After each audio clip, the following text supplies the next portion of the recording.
El dramaturgo y director teatral Ariel Farace nació en Lanús en 1982 y se formó como artista en Buenos Aires, donde vive.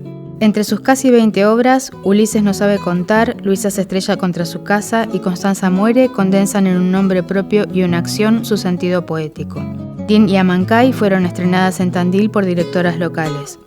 Plural, una multitud desconcertada y Una línea y muchos puntos se caracterizan por el cruce de artes, teatro, música, pintura, danza, la presencia de la naturaleza, un espacio no convencional, oratorio, museo y la participación del público. Farace dirige la compañía teatral Vilma Diamante y la editorial Libros Drama. Algunas de sus piezas han recorrido Argentina, Brasil, México, Uruguay, Alemania y España. Su dramaturgia del texto y de la escena, dotada de ritmo y precisión matemática, es concentrada y excéntrica como un poema o una partitura musical. En ella aparecen ciertos temas y opiniones. La ficción no ciega, la muerte no existe, la naturaleza se confiesa, la multitud se desconcierta, la identidad como ensayo, la soledad, los sentimientos y la importancia de los otros. Bueno, Ariel, me gustaría saber cómo empezaste en el teatro, es decir, ¿qué fue lo que te atrapó para decir le voy a dedicar mi vida? Bueno, en realidad no, tal vez cuando uno empieza a desarrollar una actividad no aparece con tanta claridad, ¿no? Esa impronta de la tarea de tu vida o ni siquiera tiene un deseo de que vaya a ser tu profesión, ¿no? En principio, en mi caso, como empecé a estudiar teatro a los 12 años más o menos, o 13, tenía más que ver con una zona lúdica de acercarme a un mundo que en principio era completamente ajeno a mi vida cotidiana y a mi familia y a mi ambiente. Y ese deseo es un poco extraño de determinar con qué tenía que ver, porque la verdad es que ya no lo recuerdo. Calculo que tendría que ver con cierta fascinación que ejercía la televisión, ¿no? El ver a otros que actuaban, algo de la ficción, que me hizo querer buscar algo de eso, ¿no? Buscar qué se hace para actuar. Entonces me enteraba que se estudiaba teatro y encontraba un taller en Lanús, ¿no? De tipo muy amateur y para chicos. De hecho eran todas niñas mucho más pequeñas. No sé si no era el único varón. Había alguno más, pero éramos muy pocos. Y era es una instancia lúdica. Con el tiempo eso digamos, ese deseo se va afincando y aparece una mirada más responsable o más decidida sobre que ahí había un campo como para desarrollarse en la vida, ¿no? Pero eso llega ya recién a los 17 o 18 cuando comienzo a estudiar con Pompeyo Audibert ya en Buenos Aires. ¿Y nos podrías hacer como una síntesis de tu trayectoria desde ese comienzo a estudiar actuación y cómo te fuiste derivando para la dramaturgia y con quiénes te formaste en dramaturgia y dirección? Bueno, yo ya escribía, toda la etapa, digamos, de la adolescencia ya está asignada por la escritura como una cuestión más de hobby o de diario o de como un campo expresivo privado. También sin ninguna ambición literaria, ni de ser leído, ni de compartir esos textos con nadie, salvo algún compañero de colegio ocasional, digo, como cuando descubríamos que existía algo que era la poesía y que eso podía tener que ver. Entonces, una vez que empiezo a estudiar con Pompeyo Audibert, empiezo a ligar por el tipo de textualidad que se manejaba ahí, muy poética siempre, y por los textos que también Pompeyo nos compartía, de que esos textos que yo escribía y la producción teatral podían ser lo mismo o podían estar ligados. Y ahí comienza como la idea de escribir para el teatro, ¿no? Y a partir de eso, entonces, como era un estudio el de Pompeyo que promovía mucho la producción, como éramos como compelidos a salir a hacer cosas, ¿no? Como que había una enseñanza que tenía que ver con el hacer. Rápidamente con algunos compañeros de taller, que eran Carolina Balbi, Juan Pablo Piemonte y Luciana Mastromauro, con quien trabajo hasta hoy, trabajamos en una creación colectiva escribiendo y luego dirigiendo ese espectáculo que fue Piara en el año 2001 y luego Reptilis Valar en el año 2002, allí con una dramaturgia salvaje en el sentido de sin ninguna formación previa de ningún tipo. A partir de la experiencia con Reptiles Valares sí comienzo a estudiar dramaturgia y ahí paso por una serie de maestros diversos, donde el primero y muy importante es Marcelo Bertuccio, y luego, bueno, Beatriz Catani, conferencias de diferentes personas y la entrada a un taller con Alejandro Tantanian también, y luego la entrada a la carrera de dramaturgia de la Escuela de Arte Dramático de la Ciudad de Buenos Aires, que hay ahí en esa decisión de hacer la escuela, que tiene eran 2 años, con un cupo de personas muy acotado. Ese trabajo, esos 2 años de estudio fueron los que, digamos, terminaron de definir esa tendencia hacia la dramaturgia, ¿no? De alguna manera, que me permitieron como tener un saber un poco más grueso, un poco más sólido, y sostenido en el tiempo, además. ¿Y en dirección con quién te formaste? En dirección no me formé, digamos. Me formé en el propio trabajo de acompañar algunos procesos, de observar los procesos de los otros. Tomé simplemente un seminario con Emilio García Huevi por una beca del INT en el año, creo que 2006. Y nada más. Después tenía más que ver con observar, pero con observar lo que los compañeros hacían, pero porque tenía que ver con esas escuelas donde me formaba, que tenían mucho que ver con la producción y del actor como artista creador, ¿no? Pasando a hablar de algunas de tus obras, por ejemplo, el proceso que te caracteriza de ir escribiendo y dirigiendo al mismo tiempo una obra, ¿lo podrías ejemplificar con los procesos de creación de Luisa se estrella contra su casa y Constanza muere? Sí. Si querés, contá brevemente de qué trata cada obra y cómo nacieron a partir de... Bueno, Luisa se estrella contra su casa, de alguna manera como profundiza profundiza ese trabajo de ir escribiendo y montando al mismo tiempo. Luisa se estrella contra su casa tenía parte de varias premisas. Por un lado, había una necesidad de nombrarlo real en el teatro, pero de una manera no habitual, como funcionaba como una suerte de respuesta a cierto movimiento que había en Buenos Aires en ese momento que tenía que ver con el biodrama y con el uso de lo real en el teatro, y lo pensábamos más en términos poéticos, nosotros los que conformamos la compañía Vilma Diamante, que era el elenco que en realidad en ese momento era simplemente un elenco que convoqué para hacer esa obra. Y eso ligado también al vínculo entre realidad e imaginación, ¿no? Cuánto de la realidad funciona como una construcción ficcional y cuánto, si es que eso existe, cuánto no, ¿no? Entonces, pensando en eso, construimos la historia de Luisa, que es un personaje que perdió a alguien muy querido, aparentemente su pareja, pero podría ser cualquier persona muy querida, que muere y de alguna manera la obra es una hora en la cabeza o en la mente o en la imaginación de Luisa, mientras convive con esa persona querida que ya no está, y a la vez cobran vida algunos elementos que tiene a mano, como el Odex que compró en el supermercado. Y esa historia de ese personaje nos permitía como poner en juego algunas ideas sobre esa relación entre realidad e imaginación, ¿no? Y el proceso de ir escribiendo al mismo tiempo tiene que ver con lanzar una materia prima poética inicial que tiene que ver con determinados personajes, ciertas textualidades posibles, algunos textos sueltos, algunas situaciones, y empezar a trabajar eso con los actores y ir recortando y decidiendo cuáles de esas opciones funcionan mejor en ese grupo humano y de acuerdo al tema o a las preguntas a las que estamos rondando, hasta llegar a un resultado final. En el caso de Constanza es similar, tal vez había menos las premisas textuales o esa materia prima era un poco más vaga, quizás. Sí estaba este tema de tratar de hablar de la muerte como algo que no existe, la muerte como un espacio, como una vez más la ficción aparecía un poco como en Luisa, esta idea de la realidad y la imaginación. Acá era, bueno, la muerte existe y al mismo tiempo no existe porque ninguno de nosotros va a vivirla y va a poder dar cuenta de ella, ¿no? La muerte propia me refiero.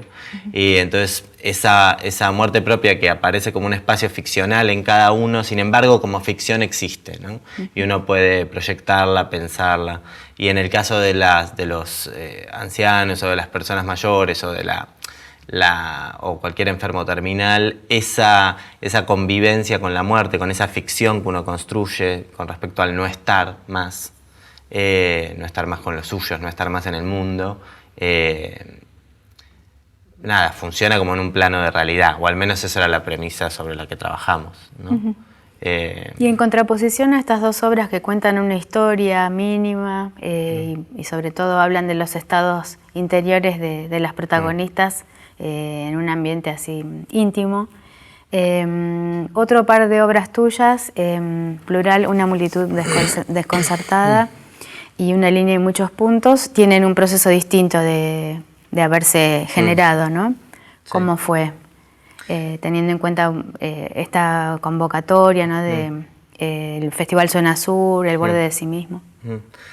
Bueno, en esos casos se trata por un lado de trabajos no tan tradicionalmente teatrales o que proponen algún tipo de apertura mayor para trabajar. En el caso del borde de sí mismo era la idea de trabajar en esa sala del museo que era muy pregnante y trabajar con la idea de ensayo, y en el caso del Zona Sur era trabajar con unos intérpretes particulares que eran el ensamble Nonsense, que son ocho cantantes. En el caso de Plural era el diálogo entre el teatro y la música, y en el caso del borde de sí mismo el diálogo entre el teatro y la pintura, ¿no? Sí, o las artes visuales en general. Sí, en ese caso pasa algo curioso, que es que hay un mismo trabajo de composición, que lo pienso en composición porque sí, se trata más de componer, que en algún punto es el mismo trabajo de la dirección teatral o el mismo trabajo al que se termina arribando en esos procesos de escritura, ¿no? Los materiales están sueltos y colectivamente se arriba a la suerte de partitura o composición final que va a ser la obra. Y en estos casos hay algo que funciona a la inversa, que es construir una partitura previa y que la obra sea simplemente ir a probarla, ¿no? Como en un trabajo que para mí es más científico, en el sentido de que, bueno, hay una fórmula que va y se prueba muy rápidamente. Esos dos proyectos tenían también la característica de que el tiempo de ensayo era muy breve. Entonces esa partitura, esa estructura definida tiene que ver con que va a haber muy poco tiempo para probarla. Entonces el tiempo no va a permitir una búsqueda más personal con el actor y de ir encontrando, ¿no? El tiempo de diálogo es menor. Y es muy atractivo para mí también tener esa posibilidad de decir, bueno, a ver, construyo esta partitura, que a la vez tiene la libertad de no ser un texto teatral con una narración extensa, sino que me permite trabajar en un campo poético en esa composición, y simplemente luego se monta y se ve, ¿no? Y se ven los alcances que tuvo. Hay algo de prueba, de ensayo-error que eso tiene, que me parece atractivo también. ¿Y podés contar brevemente de qué trataban Plural y Una línea y muchos puntos? Bueno, como se trabaja en ese campo más de ensayo, hay algo de lo temático que funciona más como algo que imanta alrededor de esa estructura, pero que no imanta, quiero decir, genera como un campo de gravedad donde las cosas parecen gravitar intuitivamente relacionadas con el tema, pero no van directamente al tema, ¿no? En el caso de Plural tenía que ver con la identidad, con la idea de la identidad como ensayo, como algo que vamos ensayando y que nunca se termina de constituir, ¿no? Los cambios que se producen en la vida de uno, etc. Y en el caso de Plural tenía que ver con, como eran 8 voces y era una iglesia, un oratorio muy antiguo donde iba a tener lugar la performance, hubo una idea de trabajar con las voces que nos habitan, ¿no? Como la idea de que hay muchas voces que conviven en un punto, ¿no? Los temas pueden como tocarse, en cuanto también uno es muchos, eso se decía también en una línea. Varios artistas que trabajaron con vos han dicho que tu escritura teatral, tanto los textos escritos como la dramaturgia de la escena, se parecen a un poema o a una partitura musical. Te quería preguntar de qué manera se integran la poesía y la música con tu escritura y con tu dirección. Sí, creo que es un elemento que está en juego, no sé muy bien de qué manera, ¿no? Porque es como algo medio integral. Me parece que hay música en el lenguaje, para mí, me parece como si fuera algo intrínseco a la misma práctica de la escritura, que contenga una musicalidad o un ritmo, o cierta materialidad que entiendo que el lenguaje tiene en el teatro y que en ese sentido es pariente de la poesía. Me cuesta imaginar el texto teatral de otra manera que no sea pensándolo como materialidad, ¿no? Como algo que va a ser utilizado. En ese sentido la poesía tiene un carácter eso, de donde el lenguaje se vuelve materia, sonido, cadencia. Se me parece como algo completamente ligado, ¿no? Y la idea de partitura, bueno, un texto teatral también configura eso. Puede configurarlo en términos más ficcionales y entonces ser una partitura de tipo más narrativa, de trama, en el sentido, ¿no? Como antiguo, como Aristóteles plantea. Pero ya en la contemporaneidad yo no lo pienso desde ese lugar, sino desde una trama que tiene que ver con diferentes materialidades, como cuando uno va a ver una obra, que también el director configura una trama de determinadas materialidades, desde el cuerpo del actor, su voz, su campo expresivo, su lenguaje de actuación, el vestuario, la escenografía, la luz, el espacio, ¿no? El uso del tiempo. Hay algo que eso lo vivo como muy naturalmente, intrínseco a la práctica, la idea de la partitura, la poesía o la música en el teatro.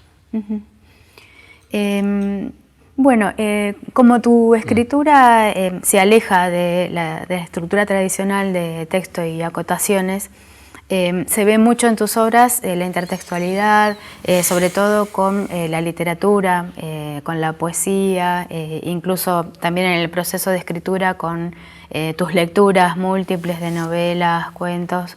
Y también se ve una tendencia en tu dramaturgia a cruzar artes, ¿no? No solamente en estas obras de las que hablábamos, sino también a darle un protagonismo importante a otras artes, como pueden ser la música, como que una escena gire en torno a la música o a actores silbando, o también tiene protagonismo la plástica o la danza o el cine, incluso en el caso de Constanza, que lo tomas como con una intertextualidad con el séptimo sello de Ingmar, una referencia a Ingmar Bergman. ¿Cuáles son tus influencias principales en ese sentido? Por ejemplo, ¿qué escritores o qué pintores te marcaron? Y de qué manera se integran en el proceso de tu escritura, ¿no? En toda la acumulación previa que haces de material hasta llegar a tus obras terminadas. Sí, creo que hay periodos en que esas referencias se van modificando. Un poco esos periodos creo que están organizados por un descubrimiento natural, por mi vida de lector o por, digamos, mi consumo cultural, cómo se va organizando el consumo cultural con los años, y también con las asociaciones que surgen del interés en trabajar en tal o cual tema o en tal o cual campo expresivo, ¿no? O imaginario. Digo, por lo que decías de Bergman, por ejemplo, tenía relación directa con que estábamos trabajando de la muerte y era una referencia insoslayable para mí no volver a ver el séptimo sello, porque en mí la idea de la muerte estaba atravesada por la representación que de ella hace el séptimo sello, ¿no? Como si uno dijera, bueno, voy a trabajar con tal elemento y trato de trabajar con todo ese conglomerado de referencias culturales que tengo y que puede ser, y tratar de ampliarlo también, ¿no? Después la idea de la marca es muy variable. Hubo un momento en que estaba muy fascinado por la fotografía, recuerdo, y todo el trabajo de Wolfgang Tillmans, que es un fotógrafo alemán que trabajó mucho en los 90. Me marcó un montón, estaba como muy fanatizado, encontraba ahí como una síntesis de algún tipo. Y después la literatura en general es algo que me acompaña todo el tiempo, digamos. Me gusta mucho leer y estoy todo el tiempo leyendo.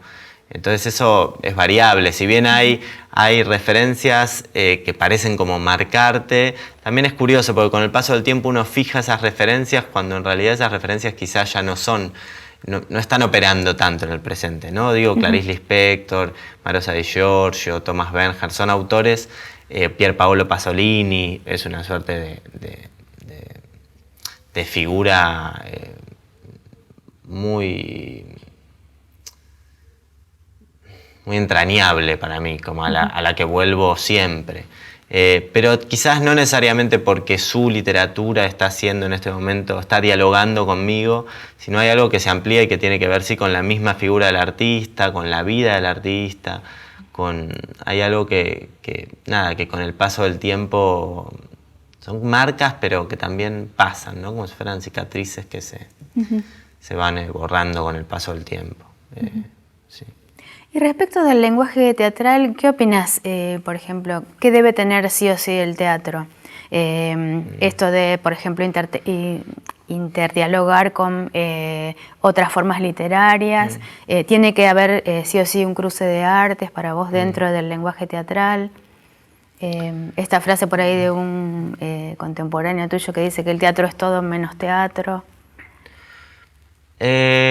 ¿O consideras que que algunas cosas como el cruce de artes que está apareciendo en varios festivales es una moda o es una tendencia verdadera? Bueno, el teatro desde siempre nuclea muchas artes, ¿no? En sí misma, digo, en ese uso del tiempo, hay algo como del teatro que ya tiene esa característica de interdisciplinario desde el vamos. No tengo una opinión sobre eso en relación así actual, si se trata de una moda, la verdad que desconozco. Y tampoco sé qué es lo que el teatro tiene que tener para hacer teatro. Creo que el teatro propone realidades posibles que confrontan con lo que el poder declama como la realidad y que en ese sentido las posibilidades son infinitas. Digo, me parece que lo que genera el teatro es, o lo que puede generar el teatro es la visión de una persona sobre aquello que vive y la posibilidad de decir esto no es así solamente, esto puede ser también de esta manera. Los materiales o los usos que se le den a los elementos que el teatro tradicionalmente incluye para dar cuenta de eso, me parece que son muy variables y que tiene que ver con la sensibilidad de cada artista. Digo, hay alguien que pondrá lo poético y lo musical por delante y hay otro artista que pensará en que lo importante, no sé, qué característica del realismo o el uso del cine o ¿no? La incorporación de montones de lenguajes que están allí. Es crear pequeñas realidades, para crear, pequeñas o grandes, da igual, realidades. En esa creación de realidades se involucran todo lo que está a mano. Incluso los avances tecnológicos que generan, ¿no? La idea de los hologramas, los robots, son opciones que están allí y que el artista puede utilizar como quiera, como le sea necesario, ¿no? Bueno, te hago la última pregunta. En tu fantasía de dramaturgo, ¿qué obra te queda pendiente por escribir que te sea difícil por alguna razón llevarla a cabo? No sé si difícil, pero hay muchas obras que me gustaría escribir, pero una en particular, como lo que se me parece como más imposible o como más lejano, ¿no? Como de tener un gran deseo y que se presente como lejano o difícil, no sé muy bien por qué, es la idea de escribir una obra que intente como reformular la geografía argentina o latinoamericana, como refundar poéticamente el territorio de la Argentina y los países adyacentes, ¿no? Como integrar todos esos como poblaciones y elementos que la conforman. Me parece que hay como una riqueza cultural pensando en la terrible historia que el continente tiene y que el país tiene, que me parece que es un campo poético como apasionante para desplegar poéticamente.